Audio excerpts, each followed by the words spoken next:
Yesterday, we went over the fascinating origins of the number zero.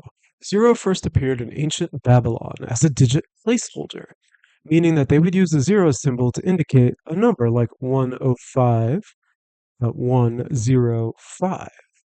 The Babylonians and other civilizations were not using zero as a number in its own right. The idea that zero was a number to be used and manipulated like all of the other numbers was discovered in 628 AD by Indian mathematician Brahmagupta. Brahmagupta's understanding of the number zero came from a concept in Hindu Buddhist spiritual teaching called sunyata, a multifaceted concept that describes nothingness and emptiness in a spiritual sense. Brahmagupta actually contributed a lot more to mathematics than just his use of the number zero. In his work, the Brahmasfuta Siddhanta, he provided an incredible amount of intellectual contributions to the world. He had a method for solving quadratic equations. He provided tons of geometric and trigonometric innovations. He had contributed to astronomical thought and even provided an early concept of gravity, describing it as an attractive force. And this was like 8 centuries before Newton, around that much. But it was his arithmetic contributions that we are going to focus on today. And it was not just the idea of zero as an arithmetic tool. Brahmagupta's notation became of interest. The numeral system he used is the same numeral system that we use today. The numbers 1, 2, 3, 4, 685, 10 billion, expressed in the same way that we express them now. And a big advantage of these numerals, a reason why we still use them today, is that they're easy to work with. This numeral system is known as the Hindu-Arabic numerals, and they are much easier to manipulate than, say, Roman numerals. A big reason for that is a concept we touched on yesterday. It is a positionally based numeral system. We were adding, subtracting, multiplying, and dividing numbers for a long time, but the Hindu-Arabic numeral system allowed people to perform these operations with relative ease. Brahmagupta also provided a method for doing arithmetic with negative numbers. And it was these three concepts together that provided a powerful toolkit for problem solving. It was no coincidence that the concept of zero, negative numbers, and the use of Hindu-Arabic numerals are all things that we still use today. We still teach them in math class.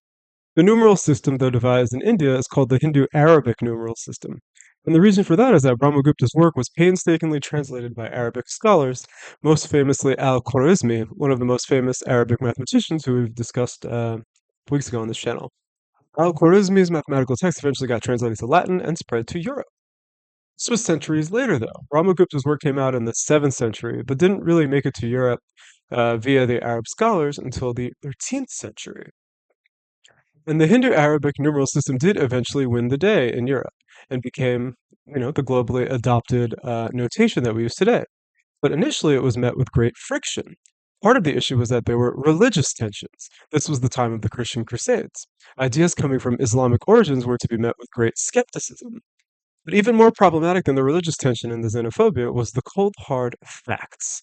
Mercantilism in the European economy was going to be shattered by the power of these new mathematical tools. Those who moved their work over to the Hindu-Arabic numerals understood the concept of zero and could calculate with negative numbers, had an enormous advantage over their competitors. And this quickly became apparent. Famously, Florence, Italy, banned the use of the number zero and the Hindu-Arabic numerals in the year 1299. The use of the number zero was banned because it was said to encourage fraud.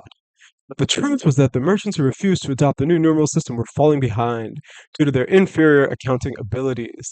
And in an act to maintain the economic power structure, the number zero took the fall. And it may be strange to imagine living in a time where a number could be made illegal. And it is admittedly hard to imagine what life was like before certain mathematical concepts were implemented and applied to society. Some things that seem so obvious to us now were at some time in the past innovations.